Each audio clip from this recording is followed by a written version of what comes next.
अपने वनवास के समय एक बार पांडव वेद व्यास जी के आश्रम में पहुँचे और उन्हें अपना दुख बताया। युधिष्ठिर ने वेद व्यास जी से प्रार्थना की कि वे उन्हें अपना राज्य पुनः प्राप्त करने का कोई उपाय बताएं। तब वेद व्यास जी ने कहा कि पुनः अपना राज्य प्राप्त करने के लिए तुम्हें दिव्य अस्त्रों की आवश्यकता पड़ेगी, क्योंकि कौरवों के पास भीष्म, द्रोणाचार्य, कृपाचार्य, कर्ण जैसे महारथी हैं। अतः बिना दिव्यास्त्र प्राप्त किए तुम उनका कुछ नहीं बिगाड़ सकते। युधिष्ठिर के यह पूछने पर कि वो देवताओं से यह दिव्यास्त्र कैसे प्राप्त करें, वेद व्यास जी ने कहा कि आप सब में केवल अर्जुन ही देवताओं को प्रसन्न करके दिव्यास्त्र प्राप्त कर सकते हैं।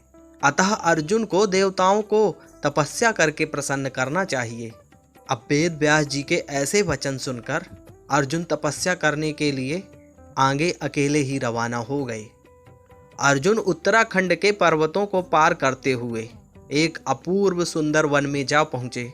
वहाँ के शांत वातावरण में वे भगवान शंकर की तपस्या करने लगे।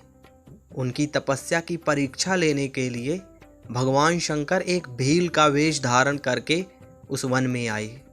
वहाँ पर आने पर भील रूपी शिवजी ने देखा कि एक दैत्य शूकर का रूप धारण कर तपस्यारत अर्जुन की घात में है। शिवजी ने उस दैत्य पर अपना बाण छोड़ा। जिस समय शंकर भगवान ने दैत्य को देखकर बाण छोड़ा था, उसी समय अर्जुन की तपस्या टूटी और दैत्य पर उनकी दृष्टि पड़ी। उन्होंने भी अपना गांडीव धनुष उठाकर उस पर बाण छोड़ दिया। शूकर को दोनों बाण एक साथ लगे और उसके प्राण निकल गए। अब शूकर के मारे जाने पर भील रूपी शिवजी और अर्जुन दोनों ही शूकर को अपने बाण से मरा होने का दावा करने लगे। दोनों के मध्य विवाद बढ़ता गया और विवाद ने युद्ध का रूप धारण कर लिया। अर्जुन निरंतर भील पर गांडीव से बाणों की वर्षा करते रहे, किंतु उनके बाण भील के शरीर से टकरा टकरा कर टूटते रहे और भील शांत खड़े हुए मुस्कुराता रहा। अंत में उनकी तरकश से सारे बाण समाप्त हो गए। इस पर अर्जुन ने भील पर अपनी तलवार से आक्रमण कर दिया। अर्जुन की तलवार भी भील के शरीर से टकराकर दो टुकड़े हो गई। अब अर्जुन क्रोधित होकर भील से मल्ल युद्ध करने लगे। मल्ल युद्ध में भी अर्जुन भील के प्रहार से मूर्छित हो गए। थोड़ी देर पश्चात अर्जुन की मूर्छा टूटी तो उन्होंने देखा कि भील अब भी वहीं खड़े मुस्कुरा रहा है।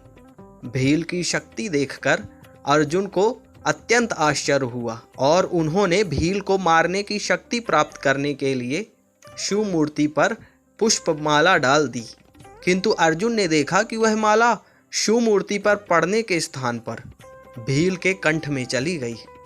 इससे अर्जुन समझ गए कि भगवान शंकर ही भील का रूप धारण करके वहां उपस्थित हुए हैं। अर्जुन शंकर जी के चरणों में गिर पड़े। भगवान शंकर ने अपना असली रूप धारण कर लिया और अर्जुन से बोले, हे अर्जुन, मैं तुम्हारी तपस्या और पराक्रम से अति प्रसन्न हूँ और तुम्हें पशुपत्यास्त्र प्रदान करता हूँ। भगवान शंकर अर्जुन को पशुपत्यास्त्र प्रदान कर अंतर्ध्यान हो गए।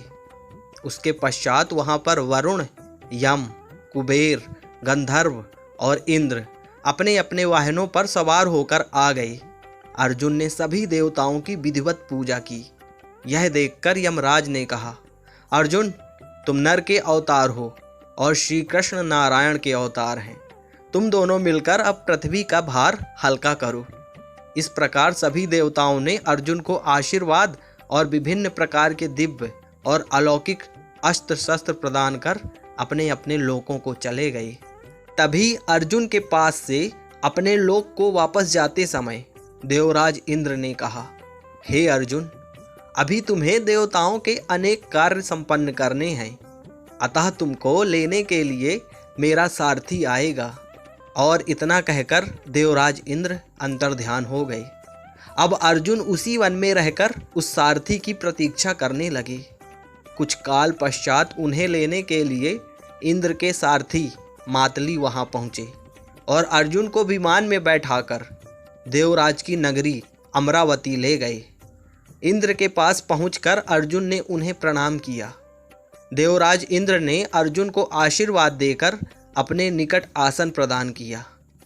अमरावती में रहकर अर्जुन ने देवताओं से प्राप्त हुए दिव्यास्त्र और अलौकिक अस्त्र शस्त्रों की प्रयोग विधि सीखी और उन अस्त्र शस्त्रों को चलाने का अभ्यास करके उन पर महारत प्राप्त कर लिया। फिर एक दिन इंद्र अर्जुन से बोले, वत्स, तुम चित्रसेन नामक गंधर्व से संगीत और नृत्य की कला सीख लो। चित्रसेन ने इंद्र का आदेश पाकर अर्जुन को संगीत और नृत्य की कला में निपुण कर दिया।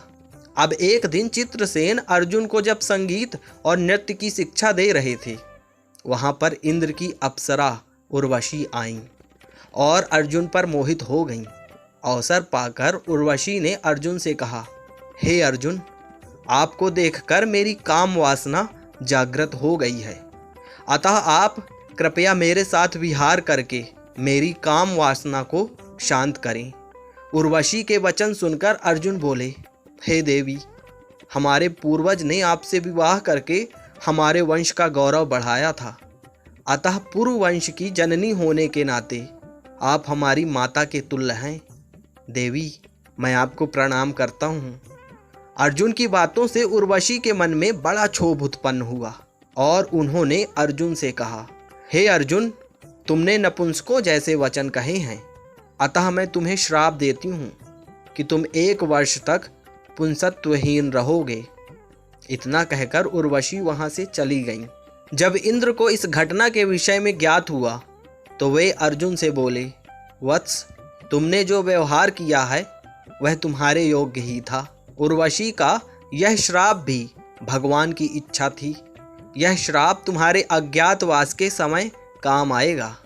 अपने 1 वर्ष के अज्ञातवास के समय ही तुम पुंसत्वहीन रहोगे और अज्ञातवास पूर्ण होने पर तुम्हें पुनः पुंसत्व की प्राप्ति हो जाएगी। तो दोस्तों, आपको बता दें कि इसी श्राप के कारण ही अर्जुन 1 वर्ष के अज्ञातवास के दौरान ब्रह्मला बने थे। इस ब्रह्मला के रूप में अर्जुन ने उत्तरा को 1 वर्ष नृत्य सिखाया था। उत्तरा विराट नगर के राजा विराट की पुत्री थी। अज्ञातवास के बाद उत्तरा का विवाह अर्जुन के पुत्र अभिमन्यु से हो गया था। तो बस यही थी कहानी। अगर आपको कहानी थोड़ी सी भी पसंद आई है तो इस वीडियो को लाइक करिएगा और हमारे चैनल को सब्सक्राइब भी करिएगा।